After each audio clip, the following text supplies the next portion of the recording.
آپ کی یہ سب باتیں حق ہیں، لیکن جب کوئی بہت عزیز شخصیت ہم سے جدا ہوتی ہے تو بڑا غم ہوتا ہے اور آنسو ہی آنسو ہوتے ہیں۔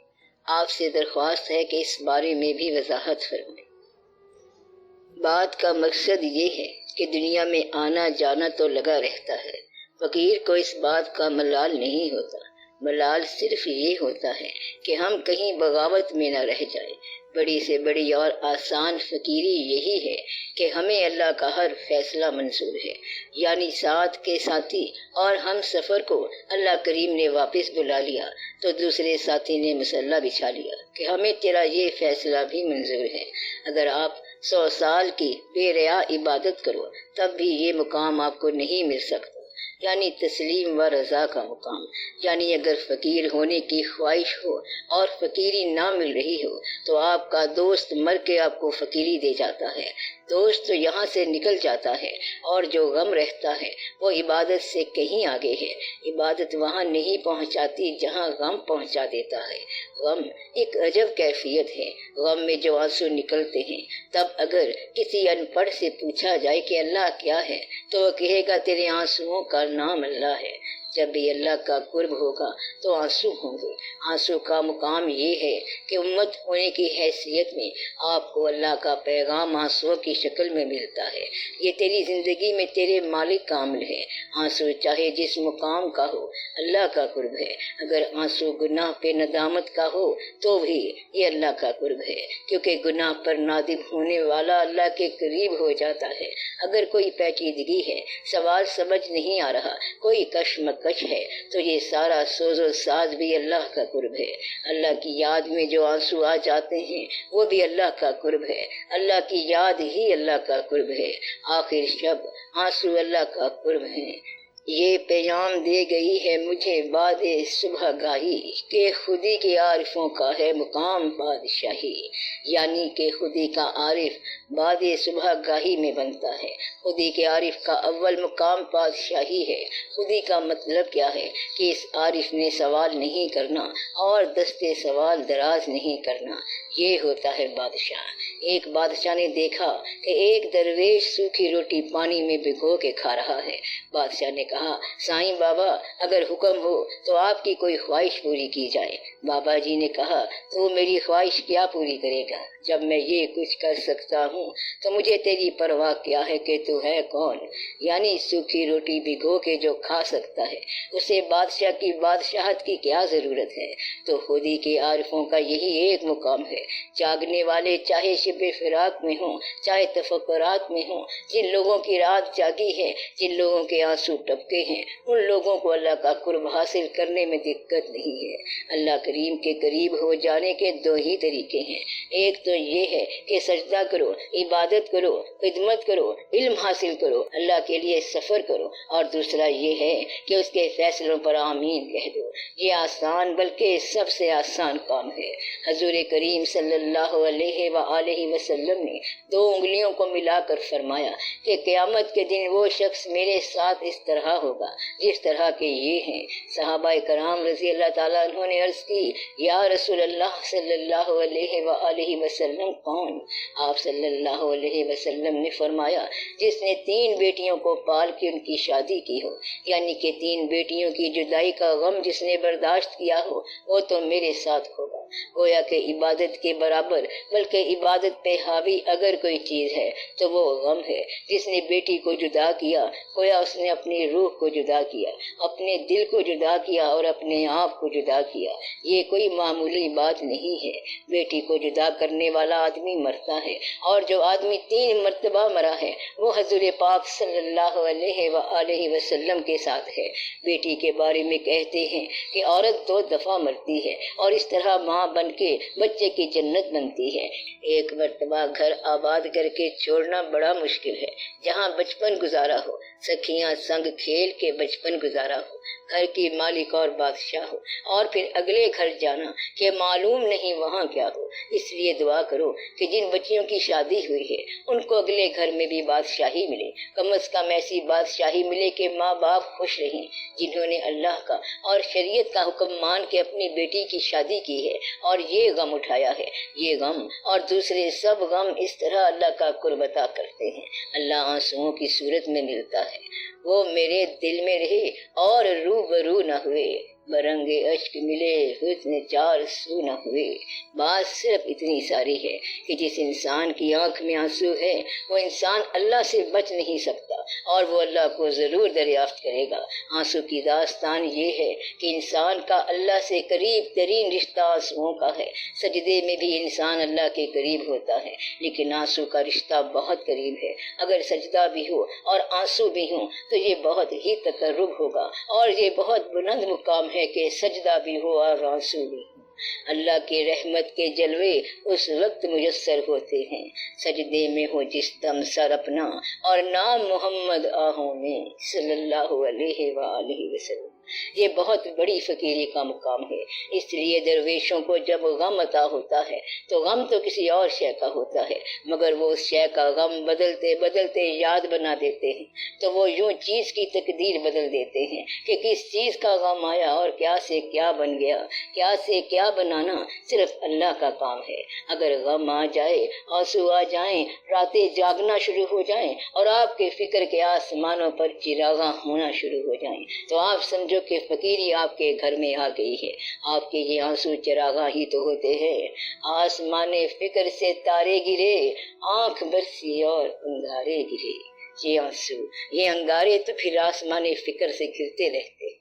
اور یہ بڑی بات ہے، اللہ کریم کا بڑا ہی احسان ہوتا ہے جب وہ غم عطا فرماتا ہے۔ جس نے غم کے سامنے اطاعت کا سجدہ کیا تو یہ اس کی بڑی تیز رفتار عبادت ہے۔ جس نے قید خانے میں اللہ کو سجدہ کیا تو یہ بھی بڑی تیز رفتار عبادت ہے کہ خود قید ہے اور قید خانے میں ہے اور بیڑیوں میں ہے، لیکن سجدہ اللہ کو کرتا ہے۔ ایک قصیدہ سب سے بڑا قصیدہ ہے۔ بڑے بڑے فقیر امام زین العابدین علیہ السلام کے اس قصیدے سے فقیریاں حاصل کرتے رہتے ہیں۔ آپ اس حال میں تھے کہ زنجیروں میں پابند سب قافلہ لٹ چکا تھا اور غم کی تمام اقسام اور کیفیات سے گزر چکے تھے۔ غم چھوٹے آدمی کو توڑ دیتا ہے کیونکہ ایسا انسان غم کے بوجھ سے ٹوٹ جاتا ہے، لیکن اگر غم میں غم دینے والے کا خیال رہے تو پھر انسان بہت بلند ہو جاتا ہے۔ امام زین العابدین علیہ السلام کا یہ عالم کہ پابند سلاسل یاد کی اذیت میں مبتلا، مگر اس حال میں بھی خیال یہ ہے کہ اے ہوا صبا کی آج کے دن میرا سلام عرض حرم جا کے اس روزے میں پہنچا جہاں نبی محترم صلی اللہ علیہ وآلہ وسلم ہے۔ یہ ان کے غم کی شان ہے کہ اس حال کے اندر بھی حضور پاک صلی اللہ علیہ وآلہ وسلم کو سلام پہنچایا، اور ہمیں یہ بتایا ہے کہ ہم اس حال میں بھی سلام آپ صلی اللہ علیہ وآلہ وسلم ہی کو کرتے ہیں۔ اس غم کے واقعے کے بعد آج اس حال میں اور اس غم میں بھی ہم سلام آپ صلی اللہ علیہ وآلہ وسلم ہی کو کرتے ہیں۔ جس نے اس حال میں سلام پہنچایا وہ پھر اس حال میں پہنچ گیا۔ اس حال کی بات عبادت سے کہیں آگے نکل جاتی ہے، حالانکہ امام زین العابدین علیہ السلام سلام کے وقت اپنا رشتہ بتا سکتے ہیں، مگر ادب سے نبی محترم صلی اللہ علیہ وآلہ وسلم کہا۔ یہ ادب غم کی مکمل داستان ہے۔ فقیر اسی حال میں سلام کہتا ہے جس حال میں اللہ نے اسے پہنچایا۔ غم کے اندر اللہ کو یاد کرنے والا، خوشی میں اللہ کو نہ بھولنے والا، اپنے ہر حال میں اللہ کے فیصلوں پر راضی رہنے والا اور شکر کرنے والا، یہی تو فقیر ہوتا ہے، ورنہ وہ غم کو شکایت بنا سکتے ہیں۔ اللہ پھر پوچھتا تمہیں میرا فیصلہ پسند نہیں آیا؟ اگر اللہ کے فیصلے پسند نہ ہوں تو تم عبادت کیسے کر سکتے ہو؟ فقیر کہتا ہے یا اللہ تیرا یہ فیصلہ بھی ہمیں پسند ہے، تیرا یہ حکم حکم بھی ہمیں منظور ہے اور تیرا وہ حکم بھی منظور ہے۔ یا اللہ اگر تو غم دیتا ہے تو ہمیں غم بھی منظور ہے، کیونکہ ہم اس دنیا میں تیرے فضل کا انعام ہیں، اور تیرا فضل غم کی شکل میں بھی ہے اور خوشی کی شکل میں بھی ہے۔ اس لیے جس نے غم کے وقت اپنی پیشانی سجدے میں رکھ دی وہ فقیری میں بہت دور نکل گیا۔ غم عنایت ازلی ہے، یہ بڑے لوگوں کو ملا کرتا ہے، باقی لوگوں کو بھی غم ملتا ہے اور غم چلا جاتا ہے، اور وہ زندگی کی ڈش کی طرح غم بھی کھاتے رہتے ہیں۔ فقیر کا غم تقرب الہی کا درجہ ہے، غم میں دل موم ہو جاتا ہے اور دل میں خشیت اللہ پیدا ہو جاتی ہے۔ خشیت اللہ ہی تو اللہ ہے۔ اللہ تعالیٰ کے ساتھ وابستگی اس وقت ظاہر ہوتی ہے جب اللہ تعالیٰ کی طرف سے کوئی حکم آ جائے، آپ کے نام کوئی چٹھی آ جائے جبکہ اس کی توقع نہ ہو۔ اس وقت وابستہ آدمی کہتا ہے کہ یعنی اے اللہ ہم حاضر ہیں، اور کہتے ہیں کہ ہم راضی ہیں، ہر حال میں راضی ہیں، وہاں پر لبیک کہتے ہیں۔ اللہ نے اگر اس سے کہا کہ تیرا وقت آ گیا ہے تو فقیر نے کہا لبیک، اور اگر اللہ نے کہا تیرے ساتھی کے جانے کا وقت آ گیا ہے تو وہ پھر کہتا ہے لبیک۔ بس یہاں پر ایک مقام ہے، اور یہ مقام زبردستی کسی کو درویش بنانے کا ہے کہ جو شخص ولی نہیں بنتا اسے ولی بنا دو۔ بیچارہ ولی بننا چاہتا ہے لیکن بننے کا کوئی طریقہ نہیں آتا، سخاوت پوری نہیں کر سکتا، غریبی کا خیال ہے، جاگ سکتا نہیں ہے، عبادت میں پروگرام ادھورا رہ جاتا ہے، لیکن ولی بننے کی حسرت ہے تو اسے غم دے کے فوری ولی بنا دیا جاتا ہے۔ غم ولی بنانے والا ایمرجنسی کمیشن ہے۔ غم کے اندر جو سمٹ گیا اور اطاعت میں چلا گیا وہ فوری طور پر اللہ کے پاس پہنچ گیا۔ اس لیے غم اللہ کی وہ مہربانی ہے جو فوری طور پر آپ کو ولی بناتی ہے۔ غم میں پریشان نہ ہونا، غم میں گھبرانا نہیں، غم کو پہچانو، غم کو محسوس کرو۔ غم تقرب الہی ہے، غم اللہ کے قرب کا اعلیٰ مقام ہے۔ غم میں اگر درود شریف نکلے، غم میں اگر اللہ کی یاد آئے، سجدہ ہو اور درود شریف ہو تو سمجھو کہ غم سرفراز کر گیا، اور جتنے بھی سرفراز ہوئے وہ غم کے پچھلی رات کے سجدے سے سرفراز ہوئے۔ عطار ہو، رومی ہو، راضی ہو، غزالی ہو، کچھ ہاتھ نہیں آتا بے آہ سحر گاہی۔ غم کو اپنی پچھلی راتوں میں لے جاؤ تو آپ ولی ہو جاؤ گے۔ یاد رکھنا اللہ کریم جب آنسو عطا فرمائے تو آنسوؤں کو انسانوں کے سامنے رائیگاں نہ کرنا، آنسوؤں کو دن کی روشنی سے بچانا اور انہیں رات کی تاریکی میں استعمال کرنا، اور یہ چراغ نصف شب کو جلانا، کیونکہ یہ چراغ آپ کے لیے ایک بہت ہی روشن مستقبل ہے۔ یہ وہ دیے ہیں جو تجھ کو تیرے مقام سے آشنا کرائیں گے۔ یہ ایسے قیمتی چراغ ہیں، اپنے آنسوؤں کو دن کی دنیا سے بچا کر نصف شب میں لے جاؤ، اور پھر آگے مقام ہی ختم ہے، بس مسئلہ ہی حل ہو گیا۔ حضور پاک صلی اللہ علیہ وآلہ وسلم کا ارشاد ہے کہ جب کبھی تم تہجد کے لیے کھڑے ہو جاؤ اور اگر رونا نہ آئے تو رونی شکل ہی بنا لو، جس کو رونا مل چکا ہو اسے تو پھر دیر ہی نہیں لگتی۔ وہ ذات اتنی شفیق ہے کہ آپ کو روتا دیکھ نہیں سکتی، بس پھر عطا ہی عطا ہو جاتی ہے، قرب کا مقام حاصل ہو جاتا ہے۔ اس لیے یہ وہ خزانہ ہے جو کہ ساری زندگی کی محنتوں کا نتیجہ بنتا ہے۔ اگر آپ کے باطن میں آگ بجھ چکی ہے تو بھی گھبرانا نہیں، کیونکہ آنسوؤں کے ذریعے اس بجھی ہوئی آگ سے سونے کی ڈلی نکل آئے گی۔ زندگی میں جو اچھے کام آپ کرتے رہے ہو یہ اس کے انعام کا ہوتے ہے۔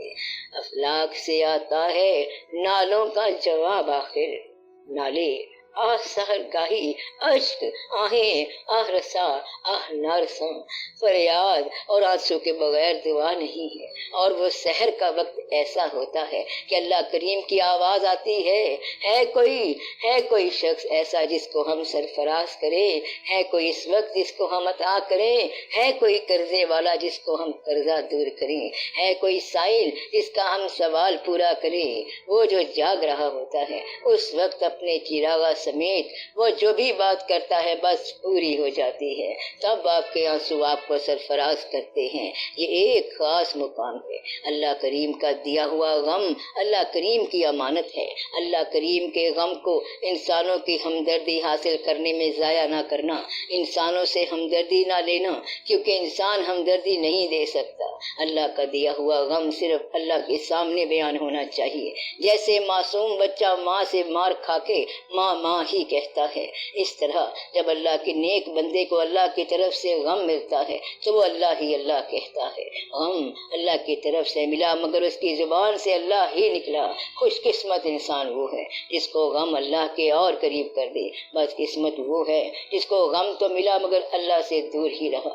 اگر آپ اپنے غم کی قدر کرو گے تو آپ خوش قسمت ہوں گے، اس لیے کہ یہ اللہ کی خاص مہربانی ہے۔ اور غور والی بات یہ ہے کہ غم تو آتا ہے اور اس نے ضرور آنا ہے، اس لیے گھبرانے کی کوئی بات نہیں۔ اللہ تعالیٰ اپنا فضل کرے گا انشاءاللہ۔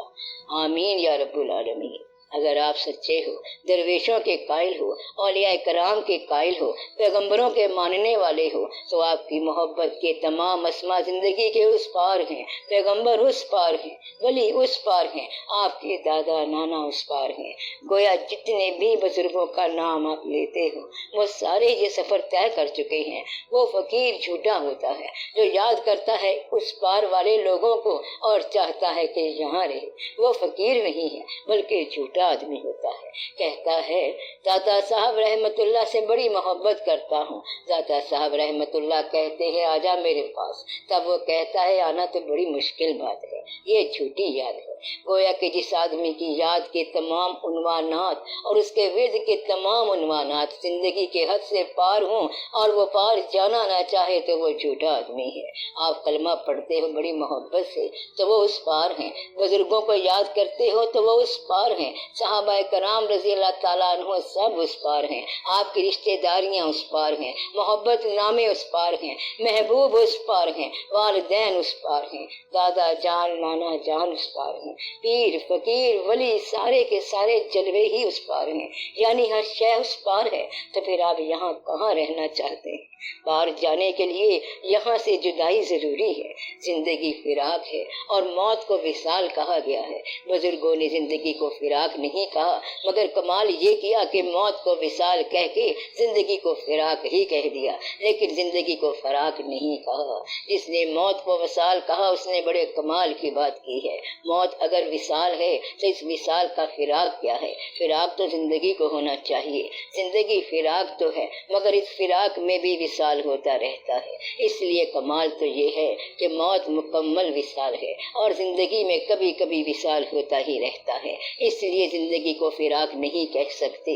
تو زندگی داستان ہے الفراق کی، لیکن اس میں وصال ہوتا ہی رہتا ہے، لہٰذا زندگی میں گاہے گاہے وصال ہوتا ہے اور موت میں ہمہ وقت وصال ہوتا ہے۔ لہٰذا یہ دو لفظ وصال اور فراق بڑی احتیاط سے کہے گئے ہیں۔ وصال کا لفظ موت کے لیے اور فراق کا لفظ زندگی کے لیے، تاکہ سمجھ آ جائے کہ حقیقت کیا ہے۔ تو اللہ کریم کے ہم پر بہت احسانات ہیں۔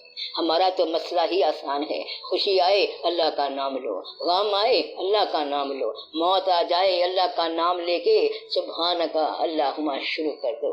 کوئی بھی حالت ہو ہم اللہ کو یاد کرنے والے ہیں۔ انہی لوگوں کے بارے میں کہا گیا ہے کہ وہ ہر حال میں اللہ کو یاد کرتے ہیں، اس کروٹ ہوتے ہیں تو اللہ کو یاد کرتے ہیں، اس کروٹ ہوتے ہیں تو اللہ کو یاد کرتے ہیں، کچھ حاصل ہو تو اللہ کو یاد کرتے ہیں، کچھ چلا جائے تو اللہ کو یاد کرتے ہیں۔ وہ ہر حال میں اللہ کے ہیں، ہر حال میں ہمہ حال اللہ کا ہو جانا صرف غم کے دوران پرکھا جا سکتا ہے۔ غم والے لوگ کہتے ہیں بے کیف کبھی وادی غم ہو نہیں سکتی، غم والا انسان کبھی بے کیف ہو نہیں سکتا۔ غم کی حالت میں کیفیت رہ سکتی ہے، ہمیشہ رہے گی، اور یہ غم والا انسان دنیا کے اندر ایک مسافر کی شکل اختیار کرتا ہے۔ اللہ کا حکم بھی یہی ہے کہ یہ دنیا تمہارے لیے ایک مسافر خانہ ہے۔ یہ مسافر خانہ کب سمجھ آتا ہے؟ جب آپ کو غم ملے۔ یہ سرائے فانی کب سمجھ آتی ہے؟ جب ساتھی نہ رہے۔ ساتھی کے بغیر ایسا لگتا ہے کہ وہی ماحول ہے، وہی حال ہے، لیکن کچھ بھی نہیں ہے۔ اس طرح انسان کو حقیقت سمجھ آتی ہے۔ اس لیے دعا کرو کہ اللہ کریم نے ہم سے جو مہربانیاں کی ہیں ہمیں ان مہربانیوں کا حق ادا کرنے کی توفیق ملے، تاکہ ہم اللہ کے کاموں کی مصلحت سمجھنے کی کوشش کریں۔ آمین یا رب العالمین۔ یہ بہت ضروری ہے۔ یہ ہے علم، اور علم کی داستان غم زندگی کی علم ہے، زندگی کی الف لام میم غم ہے۔ تیرے قریب ہوئے جب سے اشک بار ہوئے، 1000 بار کہاں 100,000 بار ہوئے، ملا نہ غم ہم کو اگر سنگ آستاں کا نشان، برنگ موج اٹھے راہ کا غبار ہوئے، ہوا تھا حسن ہی خود مائل کرم ہم پہ، وہ کنز کنز میں مخفی تھے آشکار ہوئے۔ انسان اللہ کے قریب اس وقت ہوتا ہے جب وہ اشک بار ہوتا ہے، اس لیے دعا کرو کہ اللہ یہ فضل ضرور کرے